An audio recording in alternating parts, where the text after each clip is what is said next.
Welcome to the PathMonk Presents podcast. PathMonk is the AI for website conversions. With increasing online competition, over 98% of website visitors don't convert. The ability to successfully show your value proposition and support visitors in their buying journey separates you from the competition online. PathMonk qualifies and converts leads on your website by figuring out where they are in the buying journey and influencing them in key decision moments with relevant micro experiences like case studies, intro videos, and much more. Stay relevant to your visitors and increase conversion by 50% by adding PathMonk to your website in seconds, letting the artificial intelligence do all the work, and increase conversions by 50% while you keep doing marketing as usual. Check us out on pathmonk.com. Hey, everybody. Welcome to the PathMonk Presents podcast. Today, we've got an awesome guest, one of the founding team members from the company over at InVideo. We've got Abhilash. How are you doing today, Abhilash? Good, great. Couldn't be more excited to be on PathMonk. How have you been, Kevin? I've been really good. And being such an interesting video, also in a similar space as us, we're really looking forward to having you on the show. And I know it's a little late for you, so I'll try to keep things a little exciting and I'll try to bring the energy up, okay? Sounds good. To get things started, I wanted you to tell us a little bit about InVideo, kind of like in your own words. What's InVideo all about? Sure. So InVideo is an AI video creation platform that essentially enables you to bring any idea or story that you might have, like turn any idea or story that you might have into reality in the form of a video. And the way that it does that is it will take your idea and you can just literally type it in and take that idea and turn that into an engaging script, find extremely high quality footage to go with it. Like we are very soon coming out with generative capabilities. So we will even if we don't find a stock footage clip to go with it, we'll generate something that is super relevant. We will add an extremely human sounding voiceover. In fact, you can clone your own voice to kind of narrate the video. We'll add subtitles, like everything from start to finish that it takes to create a publish worthy video. Right. So as opposed to what, let's say something like a Sora or like any of these other video creation platforms do, which is generate individual clips that you might then want to download and, basically make them a component of your video. We are the only company in the world that is currently trying to solve for how we can take your idea or story and give you a full length published ready video. Right. Yeah, on your website, it couldn't be even more clear. You guys say like text prompts to video, right? Like you make it as easy as possible for everyone to understand. So it seems like this has been a really good way for the audience and the public to kind of get to know about you, right? Yeah, it has. And speaking of your audience, I wanted to move on. So when we talk about these problems that you're solving for your audience, maybe you could say what are some of the problems that you're typically solving and who are you solving them for? Sure. So if you think about how people currently communicate their ideas, or in general, if I say that, Kevin, are you a creative person by default? The answer typically to that question for most people would be no on the surface, but but they know it in their hearts that they're not they have been creative all their life and they have their own original set of ideas, thought processes, stories that they want to probably put out in the world. They want to express themselves, but the reason why they're not able to do that in the current world, and the reason why they've grown up convinced that they are actually not creative people, and so video is not necessarily a friend to them, but is more of this extremely hassle-filled medium, is because they have not found a platform or a tool that essentially enables or actually kind of takes away those bottlenecks and completely removes the friction that exists between what you can think of and what you can bring to life. When I think about this, it's kind of like everyone has these ideas like, oh, I could be creative with music, but I don't know how to play an instrument. Or I could be creative with art, but I don't know how to draw or paint. But with something like this, everyone knows how to type their ideas into text, right? And InVideo kind of brings those to life, it seems like. Yeah, it does. And it's not a quick fix magic button. What it essentially does is it will take that idea and give you like a very, very complete first cut of your video. And then beyond that, you can further give all kinds of edit commands with just text. So you can say something like, for example, I don't like the style of subtitles, change it to this. Or like, I don't like the intro, maybe start with a joke. Or change the voiceover to sound more like Morgan Freeman. It understands all of that and basically make those changes to your video, right? So the beauty is that we have been working on this vision for about close to 8 years now. And um,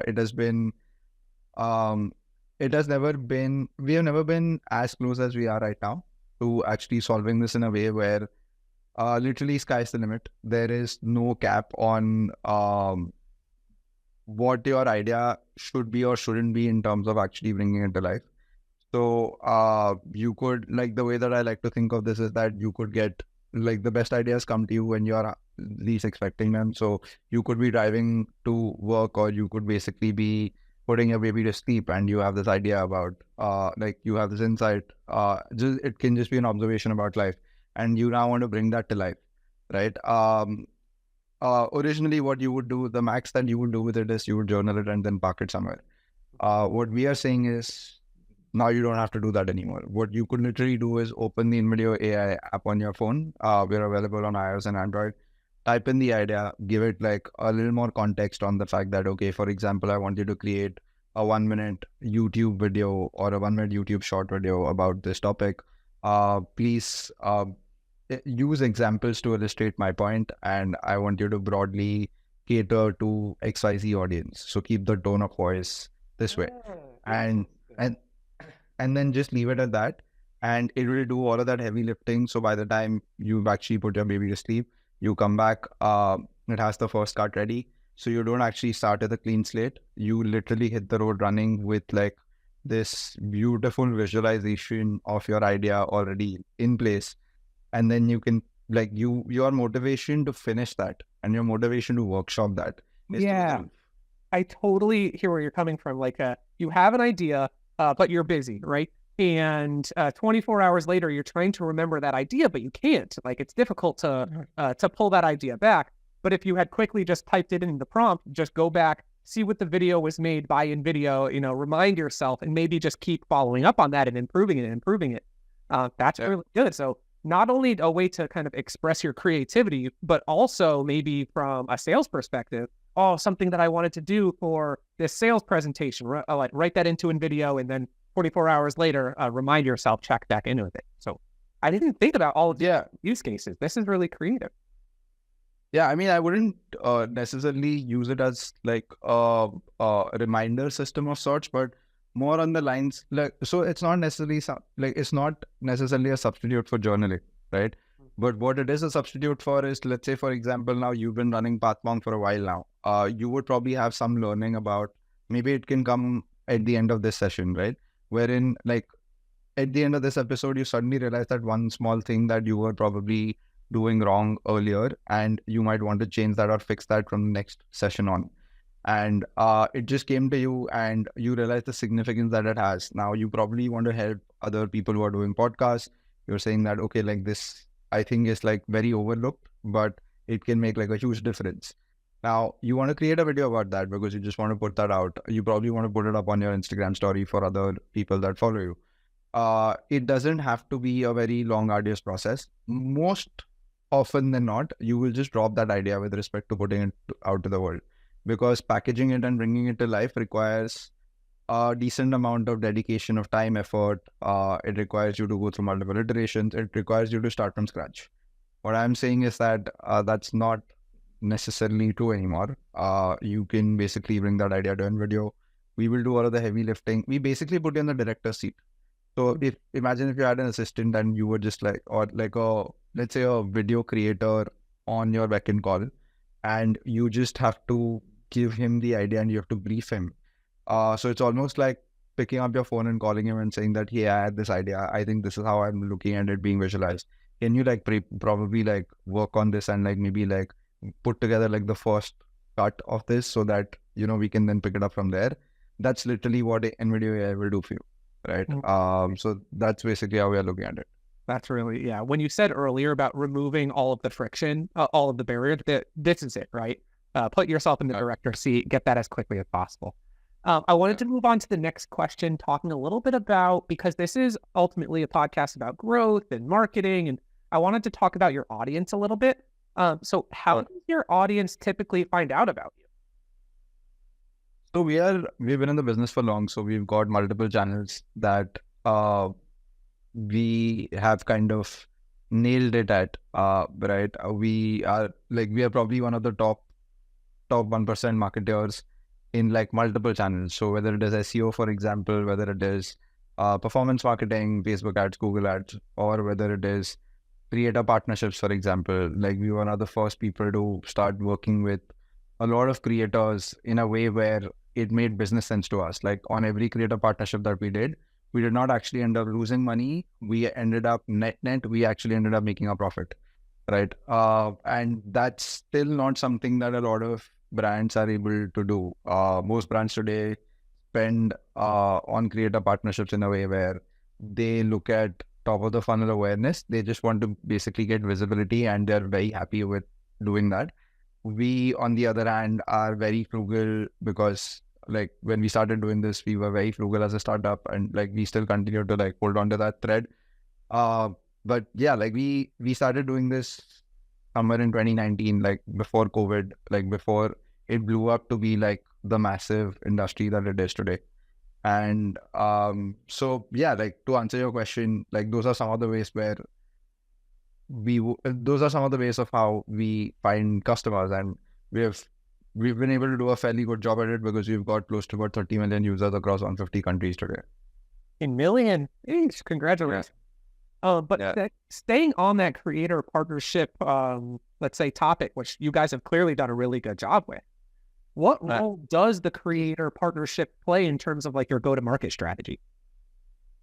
So I would say that creator partnerships is actually an extremely important channel for us, almost to the point where it would probably be like the top 2 channels for us in terms of just getting bottom of the funnel revenue, right? And the reason it has worked really well is because we have, like I said, we have got a very in-depth understanding of how much can we spend with a creator to kind of for that CAC LTV ratio to like make sense to us. And we have very crystal clear clarity on why are we spending with a creator? Like, is this fundamentally to drive signups and revenue, or is this fundamentally to kind of influence another channel perhaps to accelerate subscriptions on that channel? For example, if we work with a lot of creators on short form content, so Instagram Reels, TikTok, YouTube Shorts, you name it, right? We actually started doing that fairly recently in the larger scheme of things. But like we are very big spenders there. And the primary reason we started doing that is because we realized that we've got a lot of juice on YouTube in terms of long form content, right? So our long form content was converting extremely well. But what we realized is that YouTube has requires a very high intent of sorts for people to actually go and search for something, for them to discover content. What doesn't actually require a lot of high intent is where they're spending most of their time today, which is on their phones on social media platforms like Instagram, right? Just scrolling. Yeah. So you're basically catching them in an environment where they're at extremely top of the funnel, where like someone who doesn't have any awareness of InVideo's existence, you will basically be able to capture them there. And after about 4 or 5, sometimes even more exposures to InVideo, this person would then, like whenever they hit that use case, they would basically go and do like a very preliminary search on YouTube, right? And it doesn't even have to be about InVideo. They can go and search for something like AI video creators, or they can search for something like faceless videos, for example, right? And because we worked with so many creators, 99.9% of the times, the top 3 results will basically end up having InVideo. in one form or the other, and they're recommending InVideo. And so that starts that journey where they will then follow that tutorial, go and sign up on InVideo, and then eventually convert, right? So, yeah, so we've got a very sharp understanding of that business, and that's why, of that channel, sorry. And that's why it has been such a major contributor. Has it always been kind of one of your major channels, or is it something that evolved over time? Like, were you guys originally going in this direction, or did you kind of realize this along the way? No, so we didn't actually, and we obviously did not put all of our eggs into this basket very early on. In fact, when we started, as I mentioned, there wasn't a lot of proof of concept of the fact that this channel even works, or like there aren't, even till date, there aren't a lot of SaaS companies in the world that can say that this function or this channel ends up being profitable for them, right? And especially at the scale that we do, wherein we spend upwards of like $2 million a month. I think it definitely does not end up adding up for them in terms of being profitable. But the reason why it does for us is because when we started out, we started off in a way where we were actually not paying any creators. We were doing a barter wherein we would say that, okay, we'd pay you affiliate commissions, for example, or sometimes we'd give them subscriptions for free. And we worked very hard to kind of, hack our way almost of sorts through the existing ecosystem to kind of get to good creators, to convince them of the value of the product, and so on and so forth. And we also have extremely good ethos when it comes to working with creators. We are probably one of the best companies to work with if you are a creator on YouTube or on short form, because there are some high leverage pain points that every creator goes through. Like, for example, they want to own the idea. You cannot force fit your idea or your product push or whatever into their ecosystem or on their channel. You have to trust the creator to know what works best for their channel, and you have to collaborate with them in a way that whatever inputs you're giving them assists them in creating a beautiful collaboration, instead of replacing what their original thought process is, right? We have done this 1,000 times over now. So it is basically the only way that we've operated since day one. But what we see is that most brands don't operate that way, and they have like a lot of these very strict guidelines and stuff like that, which is why all of it falls flat on its face, right? So that's just one example of how we strive very hard to make sure that there's creator delight. So these creators end up working with us for the long haul, and then they obviously end up being a lot more participative. They really want you to win. They're rooting for you. So they kind of brings out the best work, creative work that they might probably put out, right? Yeah. They put in that.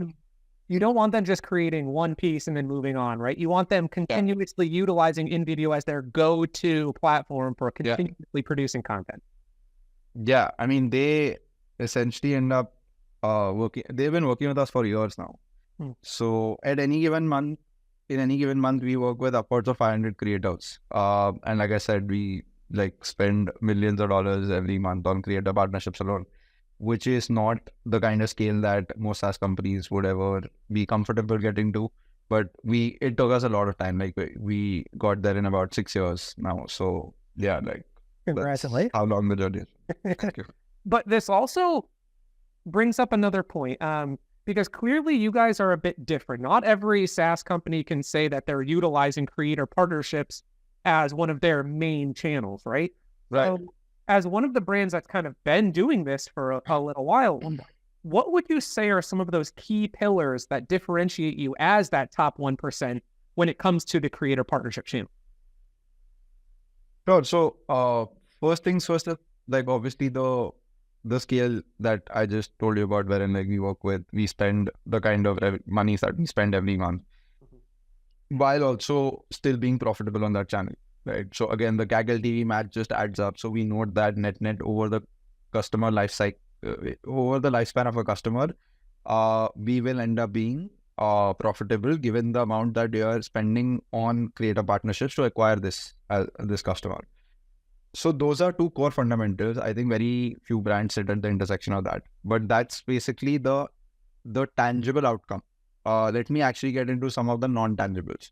One of them I just told you about is that we are probably the most creator centric companies in the world for creators to work with, right? Like they have an absolute ball working with us. Um, Two is that we've actually built a lot of expertise in-house. Like we've got an in-house team. So this function is entirely in-house. We don't go to an agency to do this. So everyone on that team, and it's a fairly decently sized team of about 10 people, and every person on that team has a lot of um, in-depth understanding and expertise of the segment that they work with. So for example, if someone's working on short form integrations, they have very sharp understanding of that space, and that just keeps compounding month over month, right? So what that allows them to do is operate with creators as creative partners, as opposed to just the brand manager or like the agency that deals with them, because those people will not brainstorm with them on ideas. They will not send them references. They'll basically not be suggestive. Whereas like this team operates in a way where they're literally your creative partner. So they'll send you a bunch of ideas. They'll do the groundwork for you. So it becomes all like, that's the other friction point that most creators face, that when a new brand comes on board, they don't know how does this brand fit into their ecosystem or like whatever content they're creating, right? So that's like the behind the scenes input metric too, like the non-tangible metric too. But yeah, I think the third thing is just like very small operational things that in the larger scheme of things culminate into like a fair amount of hassle for creators. Like for example, we have always since day one obsessed over working with like lesser creators, but working with them for the longer haul, right? So we'll only reach out to creators that we have a like high confidence score in, because we feel like their ethos match with our company's ethos and what we're trying to do for our end user. Then we'll pursue them to the moon. Like we have written to people for two years at a stretch to get them to finally like agree to coming on a call and work with us, right? And since then we have like never let them go. So we are very persistent once we found out that this creator fits our bill. But then once they come on board, we make sure that we'll do everything to ensure complete delight. So small things like, for example, payments, right? Can you make sure that like payments go within 24 hours of an invoice being raised? It's a hard and fast rule at InVideo that it has to. Can you make sure that you get people on long-term contracts so they know that like, okay, for the next 12 months, this is the amount of revenue that I know is definitely going to come from this brand. So by default, they value you a lot more because you are giving them that sense of sanity in a career that's fairly challenging, right? And uncertain. So yeah, like those are just some of the non-tangible ways of how we make sure that we are probably like the best partner that they'll have. And these are not things that most brands would focus on, again, because like I don't think they realize how important the channel is. But I think moving forward, it's going to be the predominant form of advertising. Yeah, I think so as well. Everyone's constantly consuming content, like practically 24/7, right? And I think these content creators are starting to realize how much of a marketing opportunity they represent for other businesses. And you guys are getting in there nice and early. So congratulations. And I thought that has been an amazing conversation, learning about this specific channel that you guys have been able to kind of expand on. Yeah. Really awesome. But I do want to move into kind of the final section of questions, which we call the rapid fire round. So what we're looking for are just short, concise answers that come immediately to the top of your head. Okay? Okay. Okay. So I'm going to get things started with a nice and easy one. What's the last book you read? So I read Skin in the Game by Nasser Nicholas Taleb.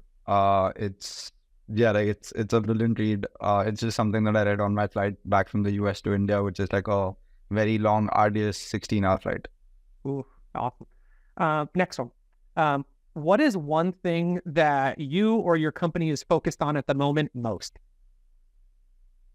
We're actually launching a new product, like a new version of the product that, like I said, will take the video creation capabilities to a whole different league. It has got generative capabilities, and it's something that is going to flip everything on its head. So as of now, the entire team is just all hands on deck to make sure that gets promoted the right way, that gets, that the launch ends up being successful. Yeah. Good luck with that push. If there was no boundaries in technology, what would be one thing that you would want to have fixed in your role today? What do you mean no boundaries in technology? Like if you could invent a technology, if there was a technology that could handle any part of your daily role, what would you want to do? Look, I've been thinking about getting an EA for a very long time. I would love for like an automated EA that I can set, guardrails to, in terms of the fact, like where I can actually have a lot more amount of security. So then I can also literally trust this EA to make all kinds of payments, basically like remove everything that involves actual money, because I think those are where like you have to pay the most amount of attention, and it's not something that we've been able to like currently outsource, right? And that forms like, I think, a majority of the tasks that you don't want to do. Yeah, the time and about going into the security of any sort of payments or systems that you're working with. Oh, that's a good one. I don't think I've heard that one on the show yet. And next one, what is one piece of advice that you would give yourself if you were to restart your career today? Restart my career today. So I would probably, I think a lot of the time that I spent initially, and this is only something that I can say in retrospect, I don't think it will necessarily apply in immediate context if someone was like 21 or 22 and they were just starting out. But what I would still recommend is that it's very easy at that point in time to just basically work on every problem statement, or like just like work very hard at anything and everything, thinking that like that's basically going to kind of get you to find your ideal role and stuff like that. But my advice would be, try and fight very hard to get some time to yourself where you can actually work on quality problems, right? Like if you, and it is a battle that you're going to have to fight every day, because typically at that point in time, the job roles that you get require you to do a lot of functional tasks, right? So you get paid more for your energy as opposed to your skill, at least in those initial stages. But I would urge people to just like be very brutal with respect to saving their own time and trying to get as much time as possible by themselves, even if it's an hour a day, to work on creative problems that they enjoy, like to lean more and more into that. And like, because that is eventually going to compound and eventually going to get you to the ideal role that you want. That's really well said. And I can totally relate to that as well. So this brings us on to the last word. And before we jump into that, I just want to say, Abhilash, thank you so much for joining us on the show today. I think that's excellent. It's actually been a really unique call as well, because not a lot of people that we have on the show can talk about having such a unique channel in terms of their content partnerships or their creator partnerships. So that being said, I do want to give you the last word, and that is, if someone forgets everything about the interview that they just watched, what is one thing that they should remember about InVideo? They should remember the fact that every idea or story that they would have felt passionate about actually matters, even if like the world would have so far told them that it doesn't. And they should go try InVideo AI out, because they might just feel the sense of creative liberation and empowerment that they would have never felt before. That's really great. Thank you so much for joining the show, Abhilash. We really appreciate it. Everyone go check out InVideo.com, and thank you very much. All right.